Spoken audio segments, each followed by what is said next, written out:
Welcome to news alerts.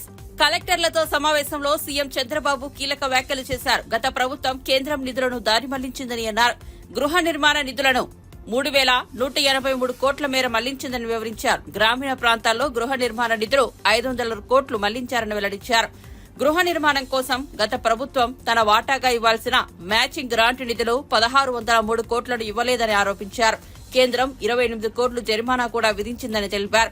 ఒక criminal ఎలా చేస్తాడో వివేక హత్య ఒక ఉదాహరణ.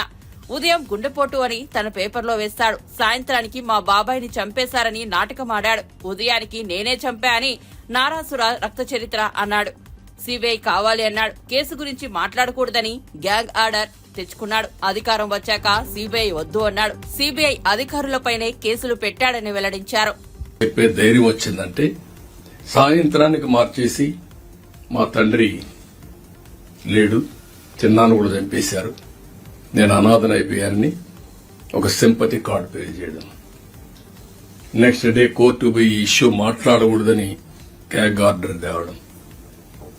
తెచ్చిన తర్వాత అధికారం వస్తానే సిబిఐ అవసరం లేదని ముందు అడిగిన తర్వాత మళ్ళా వద్దని చెప్పి అడ్డం పెట్టి ఇన్వెస్టిగేషన్ చేసి సిబిఐ ఆఫీసర్ని అరెస్ట్ వారెంట్ ఇవ్వడం. You cannot imagine all this thing. Next day పేపర్లో నీరు చంపేశానని నారాసుర రక్త చరిత్రని పేపర్లు రాయడం. క్రిమినల్స్ మిస్లీడ్ చేయడం అంటే ఎట్లుంటుందో ఈ విషయం మనం గుర్తుపెట్టుకోవాల్సిన అవసరం ఉంది. రాజకీయ ముసుగులో ఇవి చేసినప్పుడు ఎక్కడికక్కడ అప్రమత్తంగా లేకపోతే నిన్న కూడా నేను చూస్తే ఇమీడియట్ గా డీజీ గారిని ఐజీని ఇంటెలిజెన్స్ అడిగాను. ఒక పోల్ ఎస్ఐ, ఆ ఎస్ఐ వీళ్లు వాళ్ళు గొడవపడ్డారు, ఛాలెంజ్ చేసుకుని తెలుగుదేశం ప్లస్ వైఎస్ఆర్ కాంగ్రెస్, నేను వెళ్తాను, నేను ఆర్గ్యూ చేస్తానని చెప్పి అతను అంటున్నాడు. సాక్షి టీవీలో ఇది మీరు చూడండి, సాక్షి టీవీలో వస్తుంది. చొక్కా పట్టుకొని వదలండి వదలండి వదలండి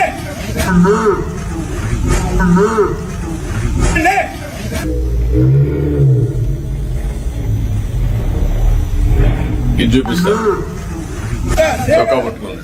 వదలండి ఓకే, అంటే 36 మంది చంపేశారని ఢిల్లీ ధర్నా చేస్తారు. పేర్లు ఇమ్మంటే ఎఫ్ఐఆర్ ఇమ్మంటే ఇవ్వరు. ఇది నేను చాలా సీరియస్ గా తీసుకుంటాను. ఎందుకంటే రాజకీయ ముసుగులో నేరాలు చేసి తిరిగి మన మీద వేసే పరిస్థితి.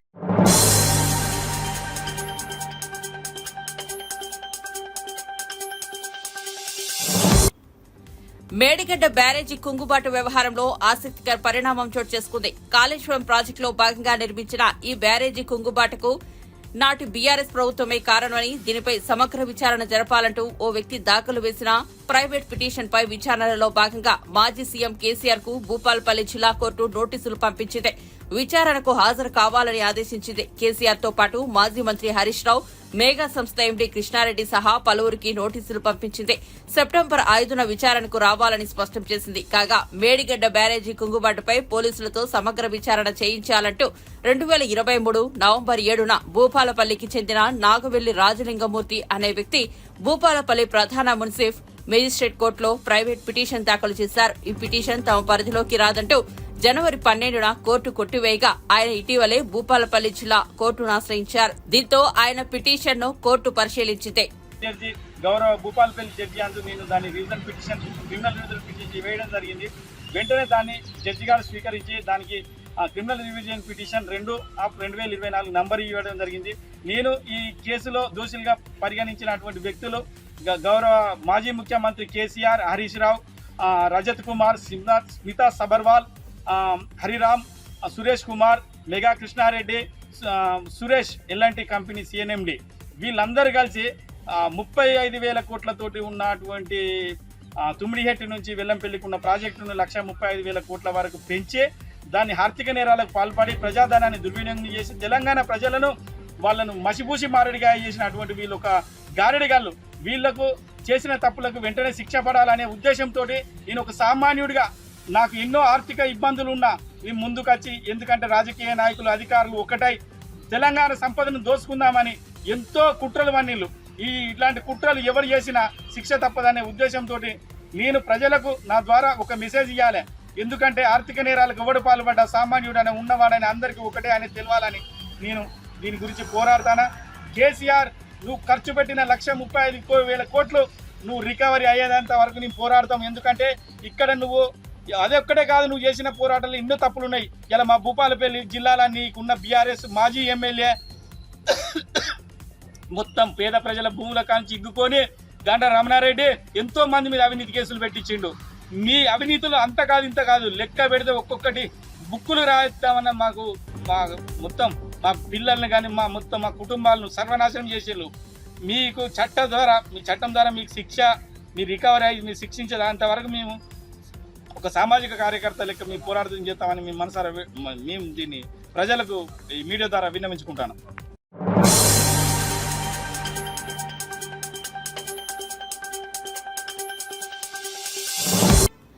ఏపీలో పోలీస్ వ్యవస్థ నిర్వీర్యమైపోయిందని వైసీపీ నేత మాజీ మంత్రి పేర్నినాని వ్యాఖ్యానించారు. ఏపీలో ప్రభుత్వ ప్రేరేపిత హింస జరుగుతోందని, కళ్ల ముందే ఘోరాలు జరుగుతుంటే పోలీసులు చేతులు కట్టుకుని చూస్తున్నారని విమర్శించారు. నంద్యాలలో టీడీపీ నేతలు మారణాయుధాలతో బహిరంగంగా తిరుగుతున్నారని ఆరోపించారు. వైసీపీ కార్యకర్తల ప్రాణాలు పోతున్నా కనీసం ఎఫ్ఐఆర్లు కూడా నమోదు చేయడం లేదని అన్నారు. నడి రోడ్డుపై చంపేస్తుంటే పోలీసులు గాల్లోకి కూడా కాల్పులు జరపలేదని పేర్నినాని తెలిపారు. అరాచకాలకు మారుపేరుగా ఉండే బీహార్లో ప్రస్తుతం శాంతి భద్రతలు నెలకొంటే ఏపీలో మాత్రం శాంతి భద్రతలు క్షీణిస్తున్నాయని విమర్శించారు. కూడా చూడనటువంటి పోలీసు విధి నిర్వహణలో కొత్త పోకడల్ని ఇవాళ ఈ కూటమి ప్రభుత్వంలో వీళ్ళ ముగ్గురు కలిసి నడిపిస్తున్న పరిస్థితులు మనం చూస్తున్నాం. పాత రోజుల్లో బీహార్ రాష్ట్రంలో, ఉత్తరప్రదేశ్ రాష్ట్రంలో అక్కడ ఇటువంటి ప్రభుత్వ ప్రేరేపిత హింసను మనం చూసిన పరిస్థితులను మనకి గతంలో జరిగిన పరిస్థితులు చూసాం. గతంలో ఏదైతే హింస, మరీ ప్రత్యేకించి రాజకీయ హింస పట్టపగ్గాలు లేని పరిస్థితుల్లో ఉత్తరాది రాష్ట్రాల్లో ఎక్కడెక్కడైతే జరిగినాయో ఇవాళ ఆ రాష్ట్రాలు కూడా చాలా బాగుపడినాయి. ఆ పాత సంఘటనల్ని, రాజకీయ నేర సంఘటనల్ని కూడా మళ్ళీ మనకి కళ్ళకు కట్టినట్టుగా ఇవాళ చంద్రబాబు నాయుడు గారు, పవన్ కళ్యాణ్ గారు, మోడీ గారు ముగ్గురి కూటమి ప్రభుత్వం వాళ్ళ ఆంధ్రప్రదేశ్ రాష్ట్రంలో మళ్ళీ మన కళ్ళకు కట్టినట్టుగా చూపిస్తున్న పరిస్థితులు చూస్తుంటే రోజు రోజుకి హింసని రెట్టింపు చేస్తూ, అరే ఇవాళ అంటే నిన్నే నయం కదరా బాబు కాళ్ళు చేతులు నరికి వదిలేశారు, నిన్నే నయం కదరా బాబు ఇల్లు తగలబెట్టి వదిలేశారు, నిన్నే నయం కదా, మొన్న నయం కదా బుల్డోజర్లతో జేసీబీలతో ఇల్లు పడేశారు. అట్లా రోజు రోజుకి హింస పెంచే పరిస్థితి, అంటే హింసలో కూడా ఆ స్కేల్ పెంచే పరిస్థితిలో ఇవాళ ఈ కూటమి ప్రభుత్వం తీసుకెళ్తున్న పరిస్థితి చూస్తుంటే ప్రభుత్వ ప్రేరేపిత దాడులు కానీ, ప్రభుత్వ ప్రేరేపిత ఆస్తుల ధ్వంసం కానీ, హత్యలు కానీ పేటరేకపోతున్నటువంటి పరిస్థితులు మనం చూస్తున్నాం. ఈ రెడ్ బుక్ నియంత్రణలో పోలీసులు కూడా కూటమి రౌడీలతో అఘోరం పొందటం, Telugu Desam party, Janasena party, Bharatiya Janata party ఈ ముగ్గురు పార్టీ కార్యకర్తల యొక్క లేదా నాయకుల యొక్క వారి చేత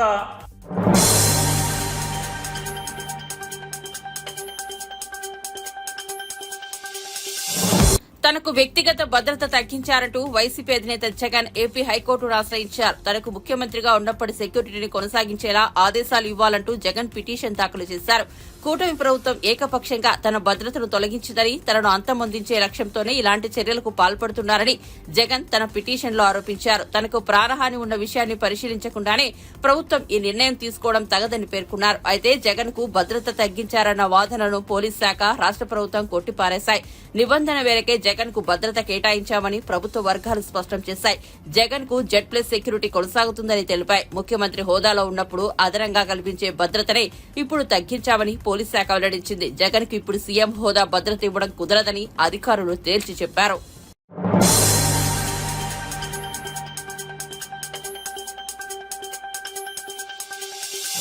ఎన్ఆర్ఐలు తెలంగాణ రాష్ట్రంలో పెట్టుబడులు పెట్టాలని, మీకు ఏది కావాలన్నా ఏర్పాటు చేసే బాధ్యత తనదని ముఖ్యమంత్రి రేవంత్ రెడ్డి హామీ ఇచ్చారు. అమెరికాలో తొలి రోజు పర్యటనలో భాగంగా న్యూజెర్సీలో ప్రవాస భారతీయులతో ఏర్పాటు చేసిన సమావేశంలో ఆయన పాల్గొన్నారు. ఈ సందర్భంగా మాట్లాడుతూ పుట్టిన గడ్డ రుణం తీర్చుకోవడానికి పెట్టుబడులతో రావాలని ప్రవాస తెలంగాణ తెలుగు వారికి ఆయన పిలుపునిచ్చారు. ఎన్ఆర్ఐలు ధైర్యంగా తెలంగాణకు వచ్చి పెట్టుబడులు పెట్టాలన్నారు. ప్రజాప్రభుత్వం ప్రజాపాలనపై విశ్వాసం ఉంచి రాష్ట్రానికి పెట్టుబడులతో రావాలని ఎన్ఆర్ఐలను కోరారు. పెట్టిన ప్రతి రూపాయికి ప్రతిఫలం వచ్చేలా ప్రభుత్వ విధానాలు ఉంటాయని హామీ ఇచ్చారు. ఇన్వెస్టర్ ఫ్రెండ్లీ ప్రభుత్వంగా తెలంగాణ ప్రభుత్వం ఉందన్నారు. అమెరికాకు మీరే ఆయువు పట్టు, ఇక తెలంగాణకు రండి అని ఆహ్వానించారు. సమావేశాలను చూసే విధంగా, సమస్యల మీద చర్చ జరిగే విధంగా ప్రతిపక్షాలకు కూడా మాట్లాడే అవకాశం ఇచ్చి రాష్ట్ర ప్రభుత్వం తన విధి విధానాలను ప్రజలకు వివరించే వేదికగా శాసనసభను మీరు నడిపించారు, మీకు అభినందనలు అని చెప్పి మాకు చెప్పడం జరిగింది. మీరందరూ చూసారు శాసనసభలో సమస్యల మీద మాట్లాడమంటే మేము మాట్లాడాం, పోడియం దగ్గరకు వచ్చి మేము ధర్నా చేస్తాం, మమ్మల్ని మార్షల్స్ను పెట్టి బయటపడేయండి, మీరు చెప్పే కఠోరమైన నిజాలు వినడానికి మేము సిద్ధంగా లేము అన్నట్టుగా ప్రతిపక్ష పార్టీ వ్యవహరించింది. నేను స్పీకర్ గారికి విజ్ఞప్తి చేసిన, వీళ్ళని బయటపడేస్తే ఇంటికి పోయి ఫామ్ హౌస్లో పండుకుంటారు, పోడియంలోనే అట్లానే గంటల కొద్దీ నిలబెట్టి వాళ్ళు చేసిన క్రూరమైన నేరాలను వాళ్ళు తెలుసుకునే విధంగా ఈ సభలో చర్చ జరపడం ద్వారా వాళ్ళు చేసిన ఘోరాలేంటివో సమాజానికి తెలియజేట్టు చర్చలు శాసనసభలో జరగాలి అని రాత్రి 3:30 వరకు, ఉదయం 10 గంటలకు మొదలైతే అర్ధరాత్రి 3:30 వరకు శాసనసభ సమావేశాలు ఈ 70 సంవత్సరాలలో ఎప్పుడూ జరగని విధంగా తెల్లవారుజామున 3:30 గంటల వరకు కూడా పద్దుల మీద చర్చలు పెట్టినాం. ఎందుకంటే కాంగ్రెస్ పార్టీ ప్రజాస్వామ్యాన్ని విశ్వసిస్తుంది. కాంగ్రెస్ పార్టీ కొట్లాడి దేశానికి స్వతంత్రం తెచ్చింది. కాంగ్రెస్ పార్టీ కొట్లాడి దేశానికి రాజ్యాంగాన్ని ఇచ్చింది. కాంగ్రెస్ పార్టీ ఇచ్చిన రాజ్యాంగాన్ని గౌరవించే బాధ్యత కాంగ్రెస్ ప్రజాప్రతినిధులుగా మా మీద ఉన్నది. కాబట్టి ప్రజాస్వామ్యంలో ప్రతి సమస్యకు చర్చలే పరిష్కారాన్ని చూపిస్తాయి. ఈ చర్చల ద్వారానే ప్రజలకు ప్రభుత్వం యొక్క విధి విధానాలు తెలుస్తాయని చెప్పి చర్చల్ని చేపట్టడం జరిగింది. చర్చించడానికి ఏమి లేక చేసిన విషయాలను చెప్పినప్పుడు ప్రజల ముందుగా దోషిగా నిలబడాల్సి వస్తుందని శాసనసభలో జరుగుతున్న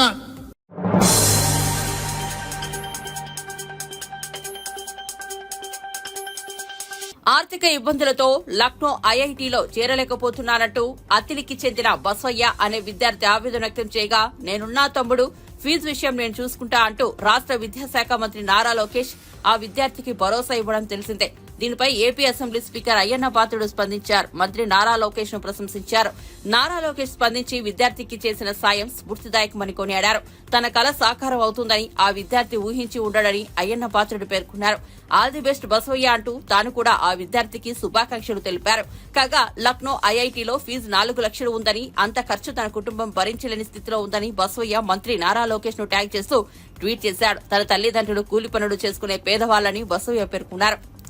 ఈ ట్వీట్ పై స్పందించిన నారా లోకేష్, బసవయ్య నీ కళ నెరవేర్చే బాధ్యత నాది అంటూ పూర్తి భరోసా అందించారు. దాంతో నారా లోకేష్ పై ప్రశంసల వర్షం కురుస్తోంది.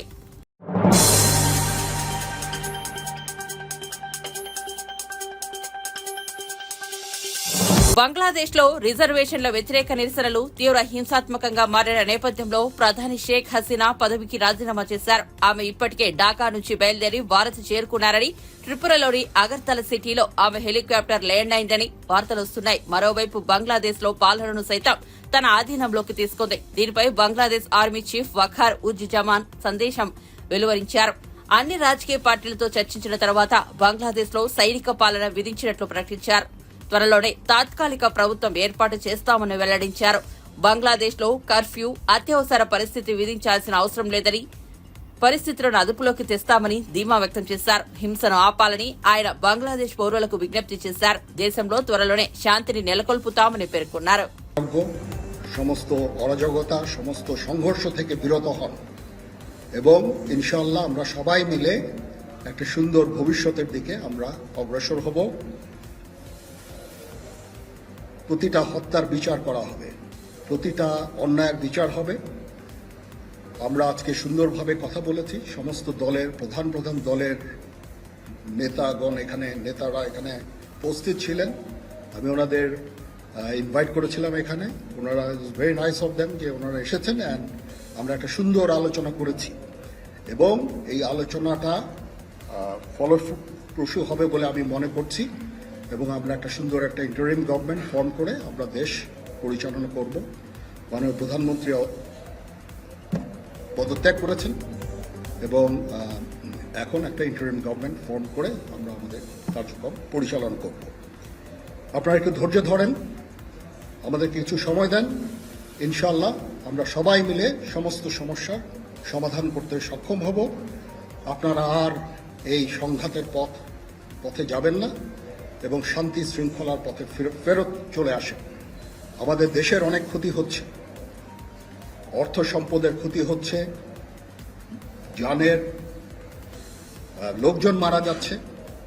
তো এগুলো থেকে আপনারা বিরত হন এবং আমাদের সাহায্য করেন। আমি সমস্ত দায়িত্ব নিচ্ছি, আপনারা আমাকে সাহায্য করেন। সবাইকে ধন্যবাদ। আল্লাহ হাফেজ।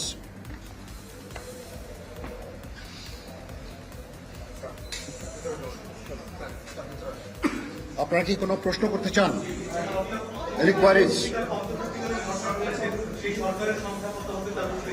এখনো এটা না, এটা খুব আর্লি স্টেজ। আমরা যাব মহামান্য রাষ্ট্রপতির সাথে যে আলাপ আলোচনার মাধ্যমে এটা আমরা করব। আজকে এখানে জামাতের আমির ছিলেন, আমাদের বিএনপির শীর্ষস্থানীয়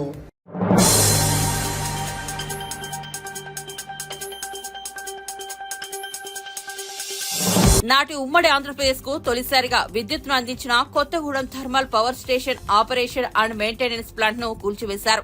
భద్రాద్రి కొత్తగూడెం జిల్లా పాల్వంచలో కేటీపీఎస్ కు చెందిన 8 కూలింగ్ టవర్లను అధికారులు కూల్చివేశారు. కాలం చెల్లడంతో 2020 ఏప్రిల్ 11న మెయింటెనెన్స్ ప్లాంట్ మూతపడింది. కూలింగ్ టవర్లు ఉన్న ప్రాంతాన్ని సద్వినియోగం చేసుకోవాలనే ఉద్దేశంతో వాటిని కూల్చివేయాలని కేటీపీఎస్ నిర్ణయించింది. ఈ క్రమంలో 2023 జనవరి 18 నుంచి పాత కర్మాగారానికి సంబంధించిన టవర్ల కూల్చివేత ప్రక్రియ పనులు జరుగుతున్నాయి. ఈ టవర్ల కూల్చివేతకు జెన్కో ద్వారా టెండర్లను ఆహ్వానించారు. హెచ్ఆర్ కమర్షియల్ కు కొన్ని నెలల క్రితం 485 కోట్లకు కాంట్రాక్ట్ ఇచ్చారు. పాత కేటీపీఎస్ ప్లాంట్ లో 100, 120 మీటర్ల ఎత్తులో ఉన్న పలు కూలింగ్ టవర్లను గత ఫిబ్రవరిలో నేలమట్టం చేశారు. 1965, 67 నుంచి 1978 వరకు దశల వారీగా నిర్మించిన ఏబీసీ పవర్ స్టేషన్లో 720 మెగావాట్ల విద్యుత్ ఉత్పత్తి కోసం 8 కూలింగ్ టవర్లను నిర్మించారు.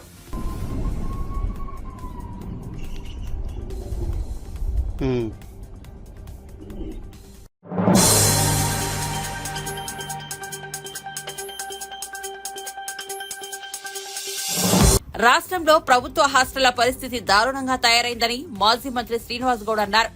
తెలంగాణ భవన్లో ఆయన మీడియాతో మాట్లాడారు. హాస్టళ్లలో విద్యార్థులు పురుగుల అన్నం తినే పరిస్థితి రావడం దారుణమన్నారు. యూనివర్సిటీల్లో పరిస్థితులు దారుణంగా తయారయ్యాయని గుర్తు చేశారు. ప్రశ్నించే గొంతులను నొక్కే ప్రయత్నం జరుగుతోందని ఆరోపించారు. తెచ్చుకున్న తెలంగాణను కాంగ్రెస్ ప్రభుత్వం కష్టాల పాలు చేస్తోందని మండిపడ్డారు. పేదల వర్గాల పట్ల చిన్నచూపు ప్రభుత్వ విధానమా అని ప్రశ్నించారు. ఇది పేదల ప్రభుత్వమా లేక పెత్తందారుల ప్రభుత్వమా అని అడిగారు. అసెంబ్లీలో ఓ ఎమ్మెల్యే సాటి ఎమ్మెల్యేల తోలు తీస్తామంటున్నారు. ఇక సామాన్యులకు రక్షణ ఎక్కడ ఉంటుందని అన్నారు. ప్రభుత్వాన్ని గౌరవించేది, మిమ్మల్ని గౌరవించేది, నాయకులను, ప్రజాప్రతినిధులను గౌరవించేది మనస్ఫూర్తిగా రావాలా. ప్రజలు మిమ్మల్ని మనస్ఫూర్తిగా నిండు మనసుతో జీవించాలి తప్ప భయంతో ఉన్నంత మాత్రమే కాదని. ఇది తెలంగాణ ఏదో ఉంటుంది, నివురు కప్పిన నిప్పులా ఉంటుంది తప్ప ఇదేదో శాతగాందని అనుకోకండి.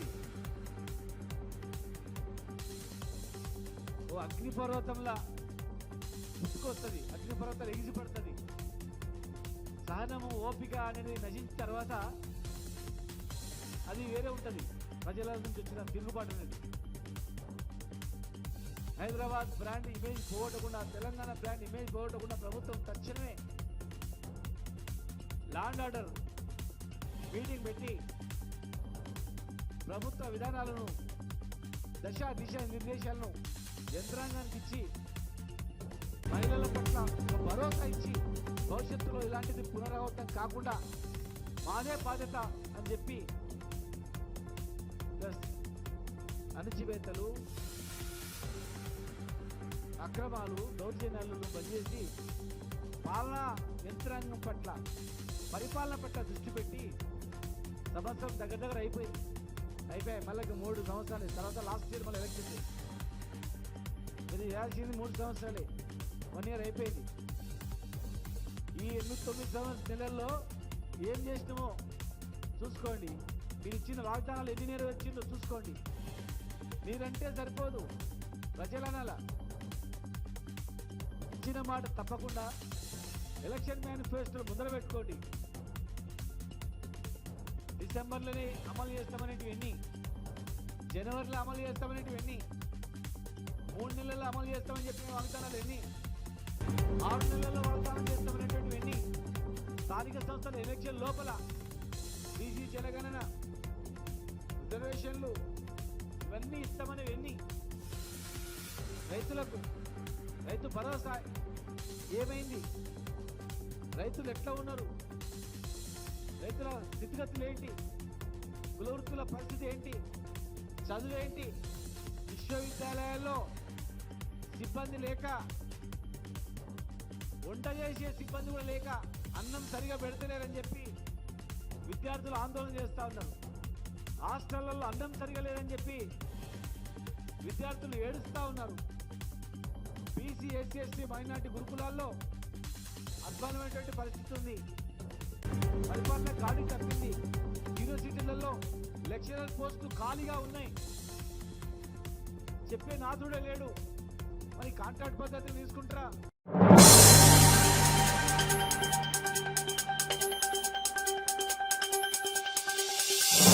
హైదరాబాద్ లోని ఉప్పల్ ఏరియాలో మంత్రి కోమిటిరెడ్డి వెంకటరెడ్డి పర్యటించారు. స్థానిక ఎంపీ ఈటెల రాజేందర్, ఎమ్మెల్యే లక్ష్మారెడ్డితో కలిసి ఎలివేటెడ్ కారిడార్ పనులను కోమిటిరెడ్డి పరిశీలించారు. ఈ సందర్భంగా అధికారులపై మంత్రి సీరియస్ అయ్యారు. కేవలం నిర్లక్ష్యం కారణంగానే పనులు పూర్తి కాలేదని అన్నారు. 15 రోజుల్లో కల్వర్ట్లు పనులు పూర్తి చేయాలని ఆదేశించారు. కాంట్రాక్టర్ల మీద పెట్టే తప్పించుకునే ప్రయత్నం చేయవద్దని వార్నింగ్ ఇచ్చారు. 2018 నుంచి పనులు పూర్తి కాకపోవడం గత బీఆర్ఎస్ ప్రభుత్వానికి అవమానకరమన్నారు. వర్షాకాలంలో రోడ్డు ప్రమాదాలు జరుగుతున్నాయని తెలిపారు. తక్షణమే రోడ్ల మరమ్మతులపై కూడా నివేదిక అందజేయాలని సంబంధిత శాఖ అధికారులను ఆదేశించారు. 7వ తేదీ నుంచి పనులు ప్రారంభిస్తామని ఆర్వో పుష్ప మంత్రికి వివరించారు. Hyderabad drainage Nacharam industrial area కంపంతా ఇటే పోతుంది. ఇది కాంగ్రెస్ ప్రభుత్వం, ఇది ప్రజాప్రభుత్వం. ఒకవైపు 1,00,000 లక్ష వరకు చేసినాం రుణమాఫీ. ఆగస్టు 15కు 2 లక్షలు, 32,000 చేసిన చరిత్ర దేశంలో చిన్న రాష్ట్రంలో ఎవరు చేయలేదు. ఆయన చేసిన 7 లక్షల కోట్లకు 12% వడ్డీకి తీసుకొస్తే 7,000 కోట్ల వడ్డీ కడుతున్నాం. అసలు కలిపి 47,000 కోట్లు కట్టాం. సంక్షేమ కార్యక్రమాలకు, ఫ్రీ ఆర్టీసీ బస్సుకు, 0 కరెంటు బిల్లుకు అంతా కలిసి 36,000 కోట్లు అయితే ఆ పాపాత్ముడు చేసిన దానికి 47,000 కోట్లు. ఏం లాభం కడితే పెద్ద తెలివి ఉందనుకుంటాడు ఆయన. కేసీఆర్ పెద్ద తెలివి. ఎప్పుడైనా కేసీఆర్ ఇడంగా వచ్చి అసలు ఈ 5 or 6 ఏళ్ళు ఎందుకు పడుతుంది? 6 నెలలు చేయొచ్చు. చైనాలో 57 అంతస్తుల హోటల్ 19 రోజుల్లో కట్టాం. 57 అంతస్తుల హోటల్ నేను పోయి చూసొచ్చిన చైనా బీజింగ్లో ఆ హోటల్ చూసొచ్చిన పోయి చూస్తే రెగ్యులర్ హోటల్ లాగానే ఉన్నది. ఇంత టెక్నాలజీ పెరిగింది ఈ రోజులలో. హైదరాబాద్లో 60 అంతస్తుల బిల్డింగ్లు అవుతున్నాయి. మరి కేటీఆరా, కేసీఆరా, హరీషా అసెంబ్లీలో మాట్లాడుతున్నారు. ఇంకా సిగ్గులే కూడా అసెంబ్లీలో. ఒక దేశంలో మొట్టమొదటి మహిళా హోమ్ మినిస్టర్, 5 ఏళ్ళు ఐటీ మినిస్టర్. ఆమెనే రేవంత్ రెడ్డి రా తమ్ముడు నీకు భవిష్యత్తు ఉంటుంది, ముఖ్యమంత్రి అవుతామని చెప్పిండు. తీసుకొచ్చింది. ఈయన మాటలు నమ్మిండు. మల్కాజ్గిరిలో చీఫ్ ఎలక్షన్ ఏజెంట్ ఉంటాడు. అయినా సరే మా తమ్ముళ్ళు అందరూ కలిసి గెలిపించింది రేవంత్ రెడ్డి గారిని. ఈవెన్ తీసుకొచ్చిండు, ఆయన తీసుకొచ్చాడు కాబట్టి మీ ఆయనకు వస్తే నాకు మంచి పదవి అని మాట. ఆయన ఆ మాట అంటే ఆ మహిళా లోకం అంతా ఏడ్చినట్టు ఆవేడ్చింది. ఎవ్వరు ఏడవలే, మహిళలు కూడా నవ్వుకుంటున్నారు.